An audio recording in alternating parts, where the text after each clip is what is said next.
Today on Exploring Nevada, we'll investigate an exciting archaeological discovery in the heart of Virginia City.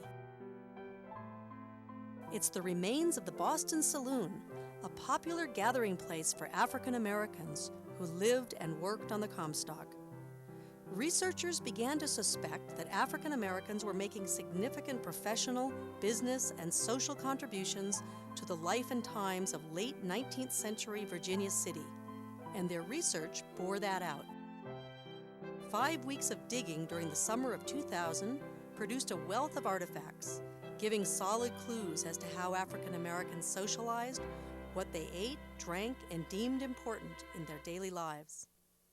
Our story picks up in an archaeology lab at the University of Nevada, Reno, where researchers have set up a makeshift display area to show us the bountiful remains of the Boston Saloon. And with me now is Kelly Dixon, who supervised the field crew for one memorable summer. For 5 weeks, Kelly, you dug and dug. Now, when you first got there, I understand there was it was paved over, and you got up the pavement, and you got up a bunch of dirt, and then what? Well, we'd been anticipating the backhoe coming down D Street for quite a long time to take off that pavement.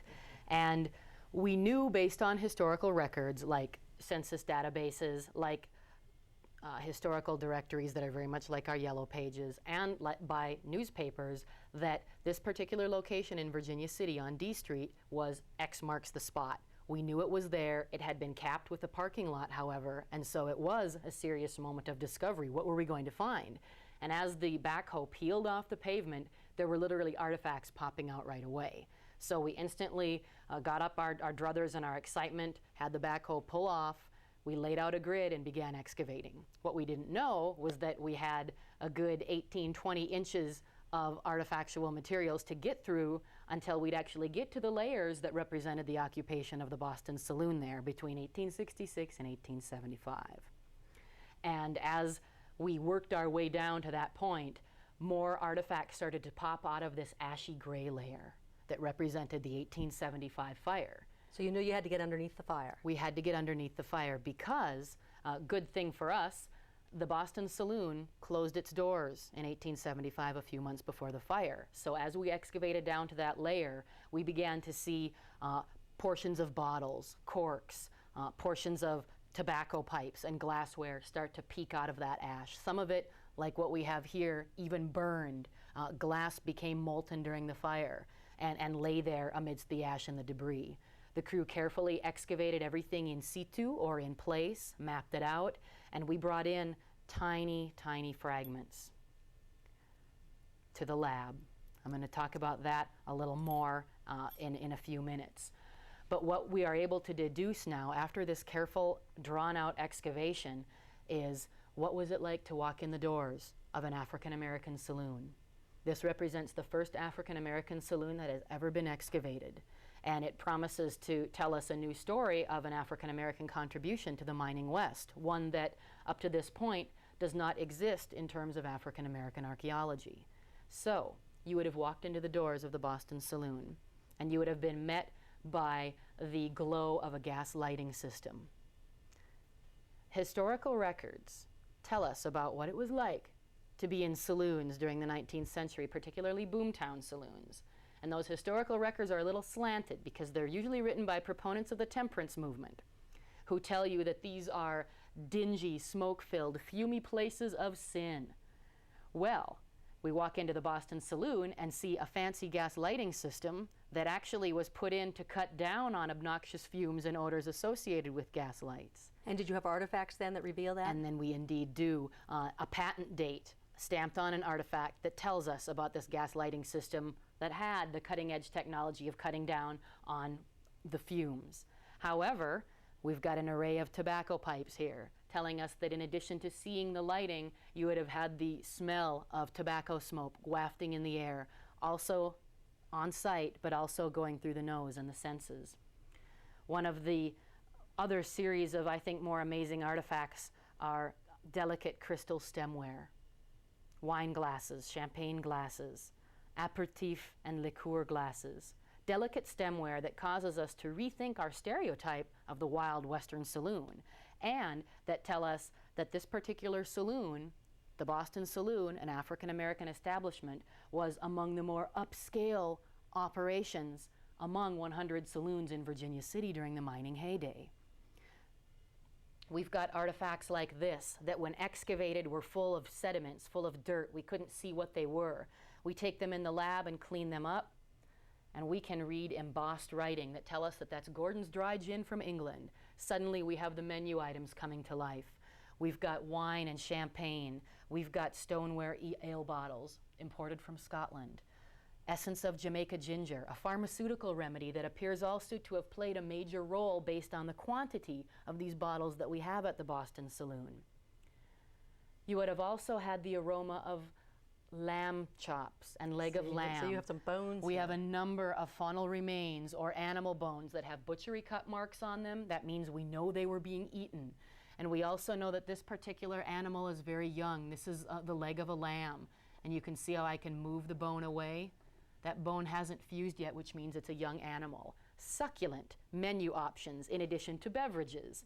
And this again tells us more about the Western Saloon. The Western Saloon, and this one in particular, served meals. DNA and archaeology are joining forces, DNA analysis and forensic anthropology, to help us even understand more about these artifacts. Buccal cells or cheek cells hold fairly high concentrations of DNA, which means artifacts like tobacco pipe stems or even these dentures that come into close contact with the cheek cells contain high composition of DNA. And we are currently waiting to hear on a grant to see if we can send items like this off for DNA analysis. It will tell us a number of things. It will tell us whether or not the user was male or female. We'll get an idea of the gender components going on in this saloon. It can also tell us the ancestral background. We may be able to say, indeed, these are affiliated with people of African descent, which leads us into understanding more of the ancestral makeup associated with this collection. And besides drinking and eating, people were playing.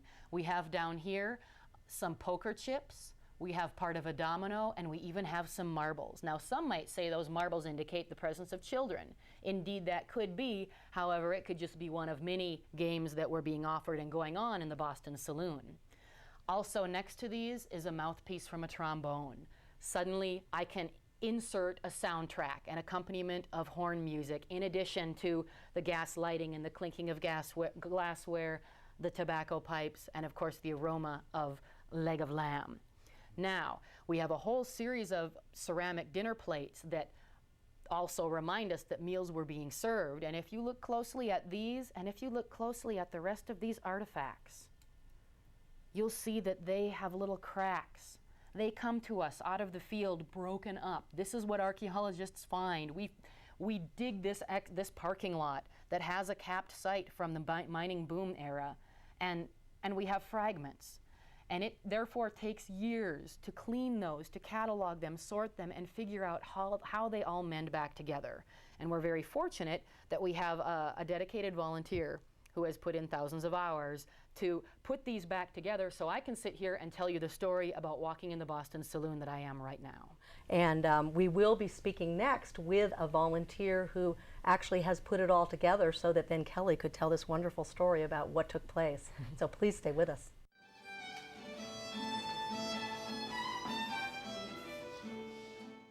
Welcome back to Exploring Nevada, where we're admiring this wide array of artifacts from the Boston Saloon excavation in Virginia City.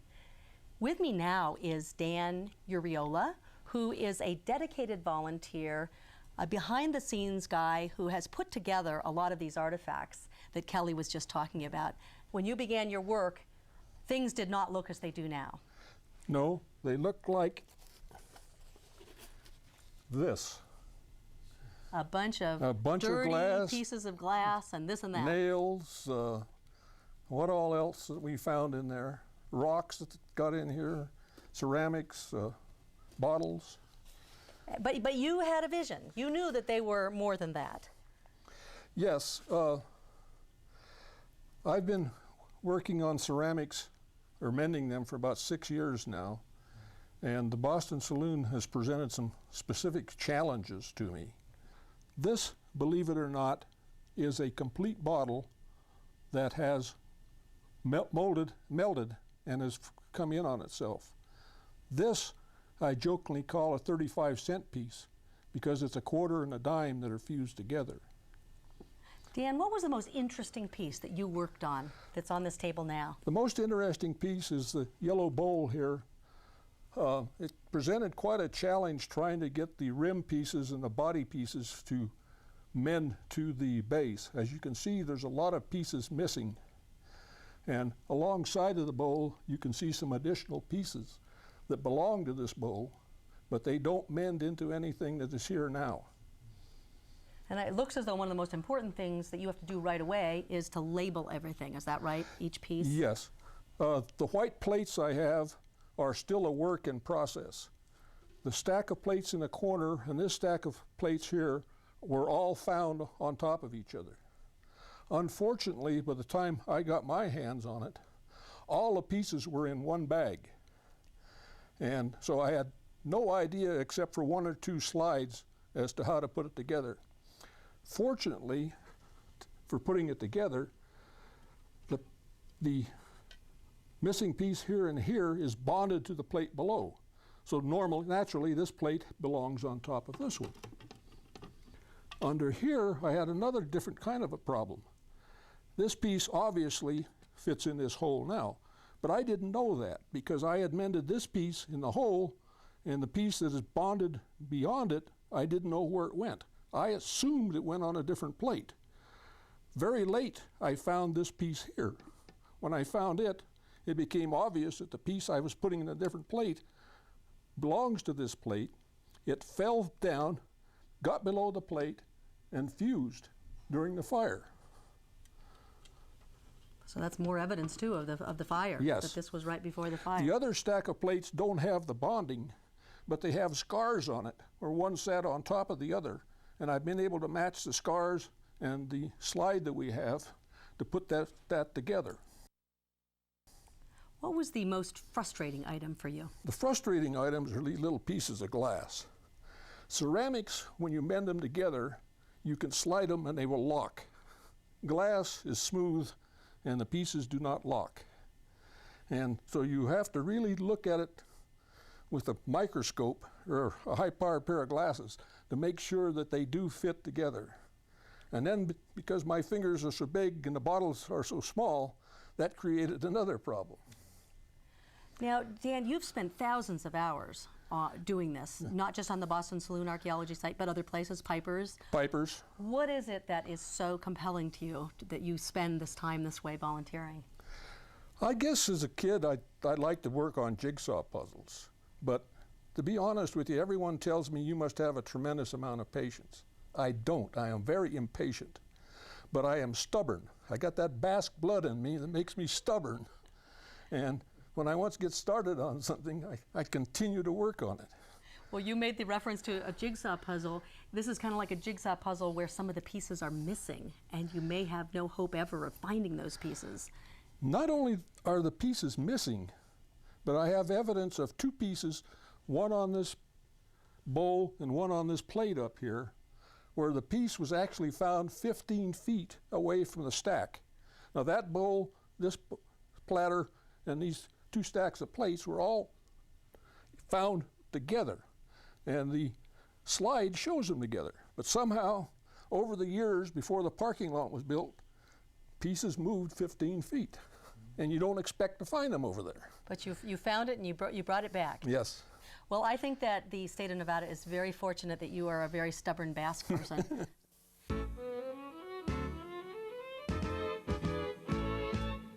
The man who directed the excavation in Virginia City is Dr. Dawn Hardesty, an archaeologist with the University of Nevada in Reno. Dawn, you have done some other saloon archaeology in Virginia City. What was it that grabbed your imagination about this particular project? Well, I think probably the main thing is that the African American community during the Comstock is very poorly known. There are very few accounts of African Americans in Virginia City in documents, and there certainly isn't a oral tradition that would give us information about that community. A lot of what we know about African Americans during this time period comes from sources that are often obviously biased. There's definitely a perception of the community from other residents of the town that are not exactly accurate, or at least reflect certain biases. And archaeology is another way of traveling into the past that gives us an independent account, an independent version of groups like African Americans, especially those that are minority populations that were relatively powerless during the time period, and therefore they don't show up in other documents and accounts that would be more available and more positive for powerful groups. You know, a lot of people might look at that bottle and say, hey, it's an old bottle, what's the big deal? What is the big deal to you, Don? Well, an artifact can have a lot of different meanings to an archaeologist when they look at it. I mean, obviously in a saloon, a bottle like this would be expected because it contains liquor, or it contains mineral water, or some substance that is consumed within the saloon itself, and so we think of an artifact as suggesting the kind of activities that would occur. On the other hand, you can also look at an artifact like this as something that has meaning to the people who use it, as well as to the people who observe somebody using it. A bottle like this, for example, filled with holy water, in another context would have an entirely different meaning than the same bottle filled with champagne might in the saloon itself. And so one of the things we're interested in is the meanings that are attached to these kinds of artifacts, and what that can tell us about the African American community who used the saloon, how they used those artifacts to convey messages to the community around them, and what those same artifacts may have meant to people from the outside looking in. Each artifact has a potential of carrying a large number of different meanings, and we're trying our best to translate those meanings into something that will make sense within the context of the African American community during the Comstock. Were you surprised as the artifacts started to come to light by any of the implications?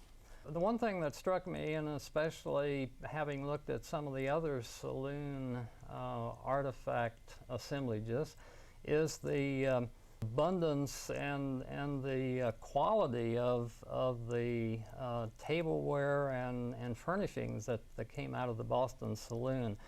It almost gives the impression of being an upscale saloon, which is not something that I would have expected when we first went into it. And of course, we know that the Boston Saloon was a social center for the African American community, and it obviously played roles that may have been somewhat different than saloons in other areas of Virginia City. But it certainly comes across as quite an impressive place.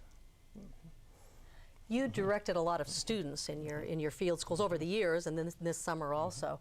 What is it that you think the students get out of doing this kind of work?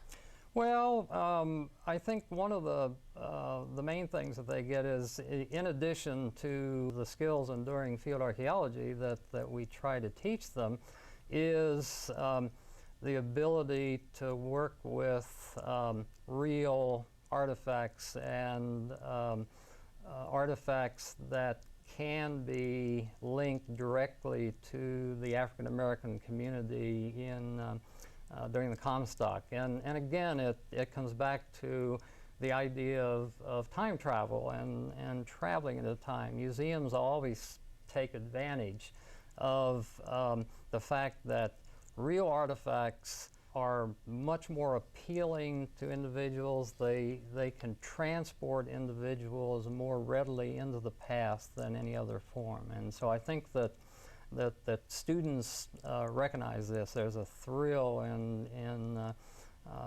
finding, as one person put it years ago, a piece of the true cross.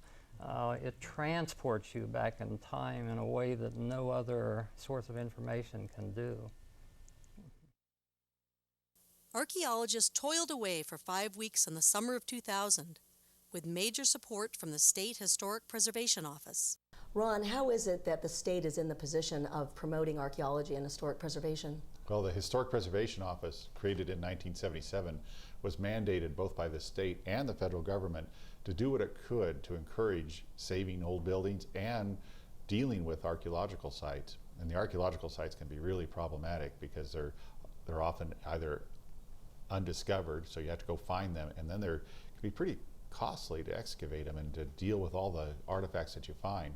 Archaeological sites are also vulnerable to vandalism because people love the past and they want to pull out what they can of it. So there are many different challenges that one deals with archaeology.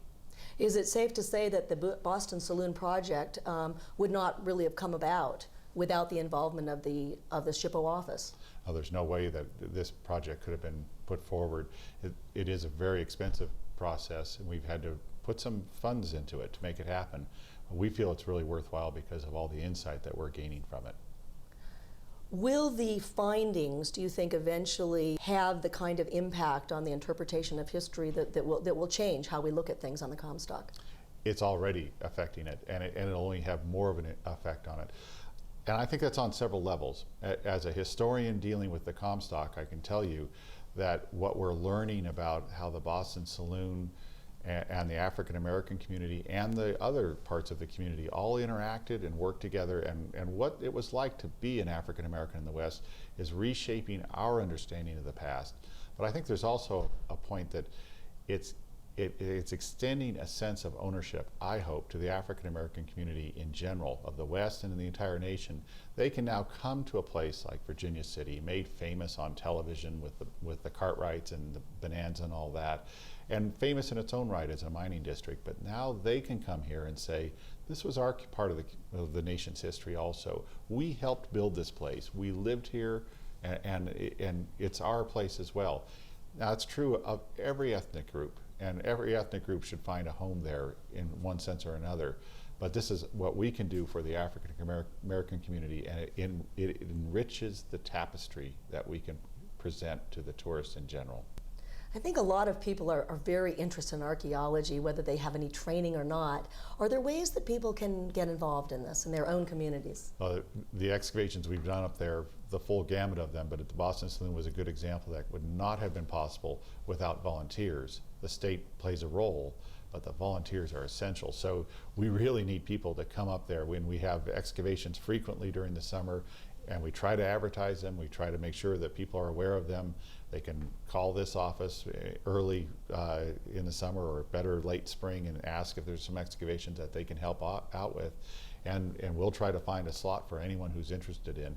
There are 2 amateur organizations, one in the north and one in the south. They have provided a great deal of assistance for these kind of efforts, and we welcome their participation. People can join those amateur organizations, or they can come directly and join the excavation, and they don't have to have a lot of training. There's training on the spot.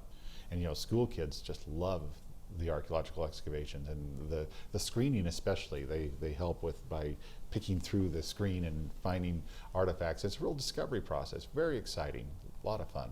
So groups too, like Boy Scouts, Girl Scouts, 4-H, that kind of thing? We have had groups come up, and we've had individuals come up, both, and they're all welcome, and I hope everyone leaves a happy customer, and we get some labor out of them. So it's all, everyone wins.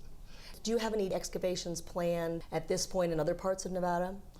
We're hoping to start the kind of program that we have up on the Comstock. We're hoping that we can maybe start something like that in southern Nevada, but the dimensions are a little bit different. You know, we don't have the focal point of the Comstock Historic District that allows for a great deal of intensive archaeology in an urban environment. And there are other issues in the South, but we'd certainly welcome working with other people in the South, and we're looking at some sites that might be able to work there. There will be more excavations in Virginia City in the future, so there's lots of opportunities for the public to participate. That's great, and let's mention, just as we're winding up here, that Historic Preservation Week and Archaeological Awareness Week, which takes place in May every year, That's right. has activities all over the state, things like historic tours, walks, and archaeological digs. People can go get their hands dirty. That's right. Take a look at our website. It's nevadaculture.org. We'll put that on the screen, as well as phone numbers of the SHPO office, and we certainly invite your participation. If you would like to help preserve and celebrate Nevada's historic and archaeological sites, contact the State Historic Preservation Office by calling 775-684-3448 or at our website at nevadaculture.org. The Preservation Office is a part of the Department of Cultural Affairs, along with the Nevada Arts Council, Museums and History, and the State Library and Archives.